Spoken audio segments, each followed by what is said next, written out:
Good morning, students. Today we will go ahead with the article the. ठीक है, बता चुकी हूँ पहले ही डेफिनेट आर्टिकल होता है, यूज किया जाता है डेफिनेट चीज़ों के लिए. ठीक है, अब इसके यूजेस में हम आगे बढ़ते हैं. मैं करीब करीब 8-10 रूल बता चुकी हूँ, तो अब ये देखते हैं. ठीक है, आगे दी का यूज होता है ऐसी नाउन के साथ जो क्वालिटी या इमोशन इन दोनों को व्यक्त करती हैं. ठीक है, ठीक है, ऐसी क्वालिटी या ऐसा इमोशन जो एज ए नाउन यूज हो रहा है. ठीक है, जैसे द जज in her prevailed upon the mother and she sentenced her son to death. इस सेंटेंस का क्या मतलब है कि जज है, ठीक है, एक स्त्री है, हर, ठीक है, उस वो जज है. ठीक है, इसका मतलब है जो इंटरनल उसकी जो एक फीलिंग तो जज की है, ठीक है, और एक फीलिंग है मदर की.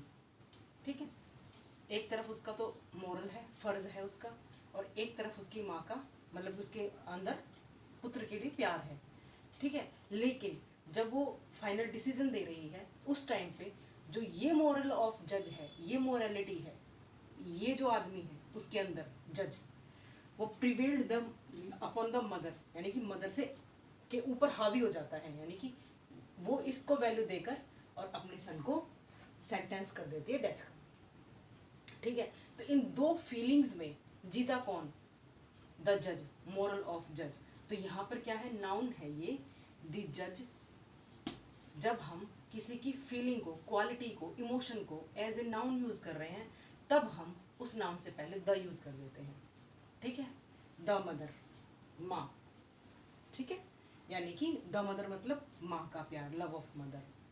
ठीक है, सिमिलरली एक और एग्जांपल है, the moralist in Gandhi ji revolted against the training of British. British के ट्रेनिंग के अगेंस्ट रिवोल्ट किया. किसने किया? गांधी जी ने. यस, गांधी जी ने किया, बट उनके अंदर जो स्पिरिट थी वो कैसी थी? वो मोरलिस्ट की स्पिरिट थी. उस स्पिरिट ने, गांधी जी के अंदर जो मोरलिटी की, मोरलिस्ट की स्पिरिट थी, उस स्पिरिट ने रिवोल्ट किया अंग्रेजों के विरुद्ध. ठीक है, तो ये क्या है? ये एक इमोशन है, ये एक क्वालिटी है, और उसको जब हम एज ए नाउन यूज कर रहे हैं तो दी यूज करके हम उसको प्रयोग में लेके आ रहे हैं. ठीक है, तो एक ये था, ये अच्छा यूज है, इसको थोड़ा ध्यान से करना है. और भी एग्जाम्पल मिलेंगे.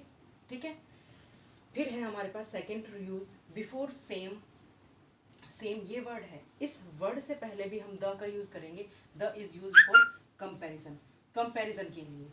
ठीक है, जब हमें कोई तुलना करनी हो, जैसे these books are the same as we saw in that shop. इस शॉप में जो हमने बुक्स देखी थी ये सेम वही हैं, बिल्कुल एक जैसी हैं. तो ये एक कंपैरिजन हो गया, इसके लिए द यूज हुआ है. फिर है इसके बाद थर्ड कि हमें कंट्रीज के नाम के आगे, जैसे कंट्रीज के नाम के आगे तो नहीं लगता है दी, लेकिन किसी कंट्री के नाम में यदि रिपब्लिक आता है या किंगडम आता है या स्टेट्स आता है तो हम द का यूज करेंगे. जैसे the Republic of India, the United kingdom, the United state of America. ठीक है, फिर है बिफोर ऑर्डिनल, ऑर्डिनल से पहले. ऑर्डिनल क्या होते हैं? ऑर्डिनल ये होते हैं द फर्स्ट.